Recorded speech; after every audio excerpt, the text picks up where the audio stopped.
ರಾಜ್ಯ ಸರ್ಕಾರ ಯಾವುದೇ ಒಂದು ತೀರ್ಮಾನವನ್ನು ತೆಗೆದುಕೊಳ್ಳದೇ ಇರತಕ್ಕಂಥ ಸಂದರ್ಭದಲ್ಲಿ ಕಬ್ಬು ಬೆಳೆಗಾರರು ಇವತ್ತು ಹತಾಶರಾಗಿದ್ದಾರೆ.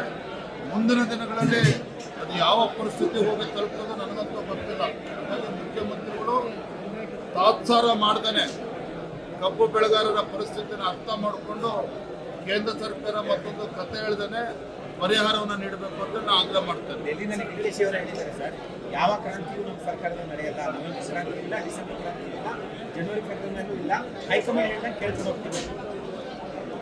ಡಿ.ಕೆ. ಶಿವಕುಮಾರ್ ಮಂತ್ರಿಮಂಡಲದಲ್ಲಿ ಕ್ರಾಂತಿಯೋ ಭ್ರಾಂತಿಯೋ ನನಗೆ ಗೊತ್ತಿಲ್ಲ.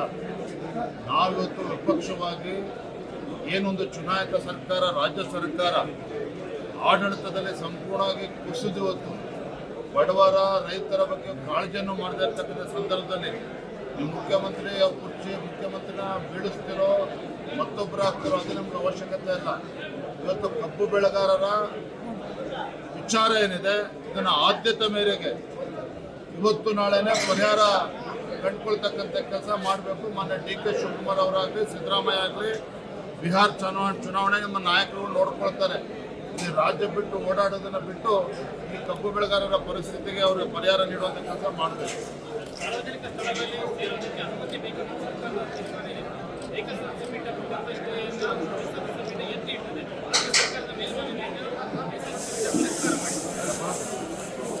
ಸಾರ್ವಜನಿಕ ಸ್ಥಳಗಳಲ್ಲಿ ಅನುಮತಿ ಪಡೆಬೇಕಂತ ಸರ್ಕಾರದ ನಿರ್ಧಾರಕ್ಕೆ ಏಕಸದಸ್ಯ ಪೀಠ ತಡೆಯಾಜ್ಞೆಗೆ ದ್ವಿಸದಸ್ಯ ಪೀಠ ಎತ್ತಿ ಇಟ್ಟಿದೆ. ರಾಜ್ಯ ಸರ್ಕಾರ ಮೇಲ್ಮನವಿಯನ್ನು ತಿರಸ್ಕಾರ ಮಾಡಿದೆ. Thank you. ಹಾಗೇರಿ ಅವರು ಮಾತಾಡ್ತಾ ಅದು ಸ್ವಾಗತಕ್ಕಾಗಿ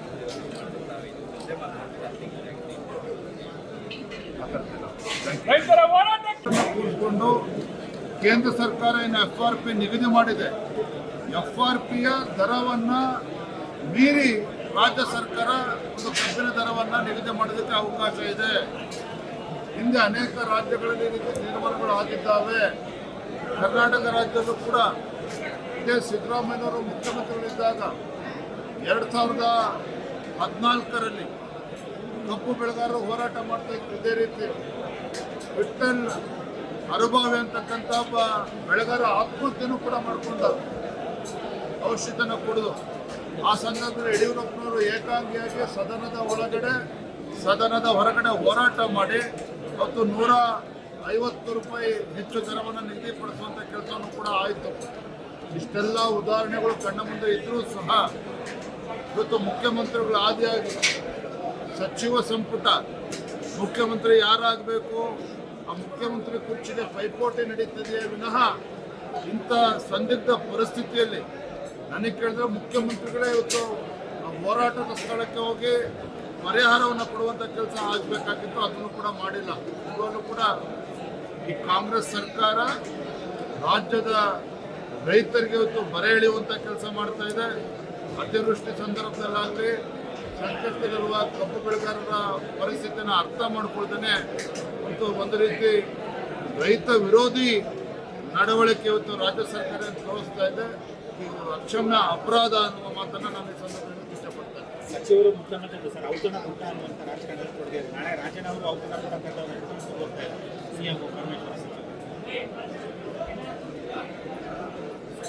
ಒಂದು ಕಡೆ ಮಂತ್ರಿಗಳು ಮಧ್ಯರಾತ್ರಿ ಔತಣ ಕೂಟವನ್ನು ಕರೆಯುವಂಥದ್ದು, ಸಚಿವರುಗಳು ತಮ್ಮ ಇಲಾಖೆಯನ್ನು ಕೂಡ ಮರೆತು ಬರೀ ಔತಣ ಕೂಟದಲ್ಲೇ ಮುಳುಗೋಗಿರ್ತಕ್ಕಂಥದ್ದು. ಮತ್ತೊಂದು ಕಡೆ ಆಡಳಿತದ ಯಂತ್ರ ಸಂಪೂರ್ಣವಾಗಿ ಕುಸಿದು ಬಿದ್ದಿದೆ. ಇದು ನಾನು ಹೇಳ್ತಾ ಇಲ್ಲ, ಸ್ವತಃ ಗೃಹ ಸಚಿವರು, ಗೃಹ ಮಂತ್ರಿಗಳು ಪರಮೇಶ್ವರ್ ಅವರೇ ಒಪ್ಕೊಂಡಿದ್ದಾರೆ. ನಮ್ಮ ಒಳ ಜಗಳದಿಂದ, ಕಿತ್ತಾಟದಿಂದ ಆಡಳಿತ ಯಂತ್ರ ಸಂಪೂರ್ಣ ಕುಸಿದಿದೆ ಅನ್ನೋ ಮಾತನ್ನು ಪರಮೇಶ್ವರ್ ಅವರು ಒಪ್ಕೊಂಡಿದ್ದಾರೆ. ಮತ್ತು ರೈತರ ಪರಿಸ್ಥಿತಿ ಇಷ್ಟು ಕೆಟ್ಟದಾಗಿದೆ. ಆ ಪರಿಸ್ಥಿತಿನ ಸುಧಾರಣೆ ಮಾಡಬೇಕು ಅನ್ನೋ ಯಾವುದೇ ಕಾಳಜಿಯನ್ನು ಕಾಂಗ್ರೆಸ್ ಸರ್ಕಾರ, ಸಿದ್ದರಾಮಯ್ಯ ಸರ್ಕಾರ ತೋರಿಸ್ತಾ ಇಲ್ಲ. ಇವತ್ತೇನು ಬೆಳಗಾವಿ ಜಿಲ್ಲೆಯಲ್ಲಿ ಕಬ್ಬು ಬೆಳೆಗಾರರು ನಿನ್ನೆವರೆಗೂ ಶಾಂತಿಯುತವಾಗಿ ಪ್ರತಿಭಟನೆ ಮಾಡ್ತಾ ಇದ್ದಾರೆ. ನನಗೆ ಮಾಹಿತಿ ಇರೋ ಪ್ರಕಾರ ಅವರ ತಾಳ್ಮೆಯ ಕಟ್ಟೆ ಒಡೆಯುವಂಥ ಹಂತದಲ್ಲಿದೆ. ಕಬ್ಬು ಬೆಳೆಗಾರರ ಪರಿಸ್ಥಿತಿ ಇವತ್ತು ಕೈಮೀರಿ ಹೋಗ್ತಾ ಇದೆ. ಹತಾಶರಾಗಿದ್ದಾರೆ ಇವತ್ತು ಕಬ್ಬು ಬೆಳೆಗಾರರು. ಇನ್ನೇನು ಇವತ್ತು ಸಕ್ಕರೆ ಕಾರ್ಖಾನೆಗಳು ಇವತ್ತು ಪ್ರಾರಂಭ ಆಗಬೇಕಾಗಿತ್ತು. ಅಧಿಕಾರಕ್ಕೆ ಬಂದಾಗಿನಿಂದ ಈ ನಾಡಿನ ರೈತರ ಬಗ್ಗೆ ಯಾವ ಕಾಳಜಿಯನ್ನು ಇಟ್ಕೊಂಡು ರಾಜ್ಯ ಸರ್ಕಾರ ಕೆಲಸ ಮಾಡಬೇಕಾಗಿತ್ತು ಆ ನಿಟ್ಟಿನಲ್ಲಿ ಕೆಲಸವನ್ನು ಮಾಡ್ತಾ ಇಲ್ಲ. ರೈತರಿಗೆ ಸಹಕಾರಿಯಾಗುವಂಥ ಯಾವುದೇ ಒಂದು ಕಾರ್ಯಕ್ರಮಗಳನ್ನು ಕೂಡ ಸಿದ್ದರಾಮಯ್ಯ ನೇತೃತ್ವದ ಕಾಂಗ್ರೆಸ್ ಸರ್ಕಾರ ನೀಡೋದ್ರಲ್ಲಿ ವಿಫಲ ಆಗಿದೆ. ಅತಿವೃಷ್ಟಿಯ ಸಂದರ್ಭದಲ್ಲೂ ಸಹ ಕೃಷಿ ಸಚಿವರಾಗಲಿ, ಕಂದಾಯ ಸಚಿವರಾಗಲಿ, ಉಸ್ತುವಾರಿ ಸಚಿವರುಗಳಾಗಲಿ, ಇಲಾಖೆಯ ಕಾರ್ಯದರ್ಶಿಗಳಾಗಲಿ ಯಾವುದೇ ಜಿಲ್ಲೆಗಳಿಗೆ ತೆರಳಿಲ್ಲ. ಅಲ್ಲಿ ರೈತರ ಪರಿಸ್ಥಿತಿಯನ್ನು ಅಧ್ಯಯನ ಮಾಡುವಂಥ ಪ್ರಯತ್ನವನ್ನು ಕೂಡ ಮಾಡಲಿಲ್ಲ. ಪಕ್ಕದ ಮಹಾರಾಷ್ಟ್ರ ಅಲ್ಲಿಯ ಸರ್ಕಾರ ರೈತರಿಗೆ ಪರಿಹಾರವನ್ನು ಘೋಷಣೆ ಮಾಡಿ ಆಗಿದ್ರೂ ಸಹ ಇಲ್ಲಿ ನಮ್ಮ ರಾಜ್ಯದಲ್ಲಿ ಸಿದ್ದರಾಮಯ್ಯ ನೇತೃತ್ವದ ಕಾಂಗ್ರೆಸ್ ಸರ್ಕಾರ ಕೇಂದ್ರ ಸರ್ಕಾರದ ಮೇಲೆ ಗೂಬೆ ಕೂರಿಸುವಂಥ ಕೆಲಸ ಮಾಡ್ತಿದ್ದಾರೆ ವಿನಃ ಇವತ್ತಿಗೂ ಕೂಡ ಒಂದು ಬಿಡಿಗಾಸನ್ನು ಕೂಡ ಸಂಕಷ್ಟದಲ್ಲಿರುವಂಥ ರೈತರಿಗೆ ಕೊಡೋದಕ್ಕೆ ಸಾಧ್ಯ ಆಗಿಲ್ಲ. ನಿನ್ನೆ ದಿನ ನೋಡಿದ್ರಿ ರಾಜ್ಯದಲ್ಲಿ ಆಡಳಿತದ ವೈಖರಿ ಹೇಗಿದೆ ಇವರು ಸರ್ಕಾರದ್ದು ಅಂತ ಹೇಳಿದ್ರೆ, ತಹಶೀಲ್ದಾರ್ ಕಚೇರಿಗೆ 10 ಬಾರಿ ಸುತ್ತಾಡೋ ಸಹ ಕೆಲಸ ಆಗದೇ ಇದ್ದಂಥ ಸಂದರ್ಭದಲ್ಲಿ ಮಂಡ್ಯದಲ್ಲಿ ರೈತ ಆತ್ಮಹತ್ಯೆ ಮಾಡಿಕೊಂಡಿರ್ತಕ್ಕಂಥ ದುರ್ಘಟನೆ ನಡೆದಿದೆ. ಮತ್ತೊಂದು ಕಡೆ ಕಬ್ಬು ಬೆಳೆಗಾರರು ಕಳೆದ 5-6 ದಿನಗಳಿಂದ ನಿರಂತರವಾಗಿ ಹೋರಾಟ ಮಾಡ್ತಾ ಇದ್ದಾರೆ. ರಾಜ್ಯ ಸರ್ಕಾರದ ಗಮನವನ್ನ ಸೆಳೆಯುವಂತ ಕೆಲಸವನ್ನು ಕೂಡ ಮಾಡಿದ್ರೂ ಸಹ ಬೆಳಗಾವಿ, ಬಾಗಲಕೋಟೆ, ಬಿಜಾಪುರ ಆ ಭಾಗದ ಕಬ್ಬು ಬೆಳೆಗಾರರು ಹೋರಾಟ ಮಾಡ್ತಾ ಇದ್ರು. ಯಾವುದೇ ಸಚಿವರು ಅಲ್ಲಿ ಬೆಳೆಗಾರರನ್ನ ಭೇಟಿ ಮಾಡುವಂತ ಪ್ರಯತ್ನವನ್ನು ಕೂಡ ಮಾಡಲಿಲ್ಲ. ಪರಿಹಾರ ಕೊಡೋದು ದೂರದ ಮಾತು. ನಾನು ಕೂಡ ಮೊನ್ನೆ ದಿನ ಕೊಲ್ಲಾಪುರ ನಾನು ಕೂಡ ತೆರಳಿ ನಮ್ಮ ಮುಖಂಡರೊಂದಿಗೆ ಪ್ರತಿಭಟನೆಯಲ್ಲಿ ಭಾಗವಹಿಸೋದು ಅಷ್ಟೇ ಅಲ್ಲ, ಅವರಿಗೆ ಬೆಂಬಲ ನೀಡೋದು ಅಷ್ಟೇ ಅಲ್ಲ, ಅಹೋರಾತ್ರಿ ಧರಣಿಯಲ್ಲೂ ಕೂಡ ನಾನು ಭಾಗವಹಿಸಿದ್ದೆ. ನನ್ನ ಜನ್ಮದಿನವನ್ನು ಅಲ್ಲಿ ಕಬ್ಬು ಬೆಳೆಗಾರರ ಜೊತೆ ಆಚರಣೆ ಮಾಡ್ಕೊಂಡು ಬಂದಿದ್ದೇನೆ. ನಮ್ಮ ಹೋರಾಟ, ರೈತರು ಹೋರಾಟ 6-7 ದಿನಗಳಿಂದ ಮಾಡ್ತಾ ಇದ್ರೆ, ನಿನ್ನೆ ದಿನ ಹೋರಾಟದ ಬಿಸಿ ತಟ್ಟಿದ ನಂತರದಲ್ಲಿ ಎಚ್.ಕೆ. ಪಾಟೀಲರು ಅಲ್ಲಿಗೆ ಬಂದಿದ್ದಾರೆ, ಸಚಿವರು ಬಂದಿದ್ದಾರೆ.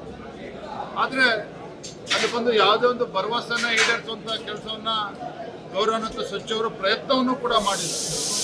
ಎಚ್.ಕೆ. ಪಾಟೀಲರು ಅಲ್ಲಿ ಬಂದು ಏನೇನು ಹೇಳಿಕೆನ ಕೊಟ್ಟಿದ್ರು, ಬಹುಶಃ ಬೆಂಗಳೂರಿನಲ್ಲಿ ಎಸಿ ರೂಮಲ್ಲಿ ಕೂತು ಆ ಹೇಳಿಕೆ ನೀಡ್ಬೋದಾಗಿತ್ತು. ಅಲ್ಲಿ ಹೋರಾಟಕ್ಕೆ ಬಂದು ಅಲ್ಲಿ ಹೇಳುವಂಥ ಅವಶ್ಯಕತೆ ಇರಲಿಲ್ಲ. ಹೋರಾಟಕ್ಕೆ ಬಂದಾಗ ಗಂಭೀರವಾಗಿ ಆ ಕಬ್ಬು ಬೆಳೆಗಾರರ ಒಂದು ಪರಿಸ್ಥಿತಿಯನ್ನು ಅರ್ಥ ಮಾಡಿಕೊಂಡು ಪರಿಹಾರವನ್ನು ಕಂಡುಕೊಂಡು ಬರಬೇಕಾಗಿತ್ತು. ಆ ಕೆಲಸವನ್ನು ಕೂಡ ಮಾಡಲಿಲ್ಲ. ಈಗಲೂ ಕೂಡ ಕಾಲ ಮಿಂಚಿಲ್ಲ. ಕೇಂದ್ರ ಸರ್ಕಾರದ ಮೇಲೆ ದೂರದನ್ನು ಬದಿಗಿಟ್ಟು ಇವತ್ತೇನು ಮುಖ್ಯಮಂತ್ರಿಗಳು, ಸಕ್ಕರೆ ಖಾತೆ ಸಚಿವರು ಪದೇ ಪದೇ ಕೇಂದ್ರ ಸರ್ಕಾರ FRPನ ನಿಗದಿ ಮಾಡುವಂಥದ್ದು, ಕೇಂದ್ರ ಸರ್ಕಾರ ಇವತ್ತು ಮುಂದೆ ಬರಬೇಕು ಅಂತೇಳಿ ಇವತ್ತು ಹೇಳ್ತಾ ಇದ್ದಾರೆ. ಅದು ಅರ್ಧ ಸತ್ಯ ಮಾತ್ರ. ರೈತರಿಗೂ ಕೂಡ ಗೊತ್ತಿದೆ, ಕಬ್ಬು ಬೆಳೆಗಾರರು ಕೂಡ ಗೊತ್ತಿದೆ, FRP ದರವನ್ನು ನಿಗದಿ ಮಾಡುವುದು ಕೇಂದ್ರ ಸರ್ಕಾರ ಆದರೂ ಸಹ ರಾಜ್ಯ ಸರ್ಕಾರ ಮನಸ್ಸು ಮಾಡಿದ್ದೇ ಆದಲ್ಲಿ ಸಕ್ಕರೆ ಕಾರ್ಖಾನೆಯ ಮಾಲೀಕರನ್ನ ಕೂರಿಸಿಕೊಂಡು ಕಬ್ಬು